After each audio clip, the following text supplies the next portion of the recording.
আস-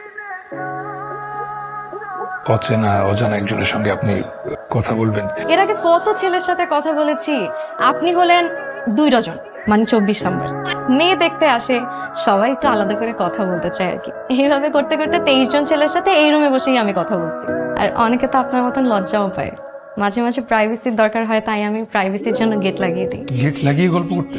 হ্যাঁ, কত ছেলের সাথে ঘন্টার পর ঘন্টা গেট লাগিয়ে গল্প করেছি। আপনার প্রাইভেসি লাগবে, আমি গেট লাগিয়ে দিই। গেট লাগিয়ে দিয়েছি, এখন আর কেউ ডিস্টার্ব করবে। বলেন কি বলবেন? কত দিলেন? এর আগে কত 2000, 3000, 5000 টাকাও দিয়ে গেছে, কিন্তু গেট লাগানোর পরে আজকে পর্যন্ত কেউ 200 টাকা হাতে ধরিয়ে দেয়। কথা কি বুঝে বলেন নাকি না বুঝি বলে ফেলেন? কেন, কি হয়েছে? গেট লাগানোর পর টাকা বেশি দেয়, কথার মিনিংটা কেমন না? এর আগে কত গেট লাগালাম, কখনো তো কিছু হলো না। আচ্ছা, আপনি কি ভাবলেন বলেন তো? ও, এইবার ছি ছি ছি ছি।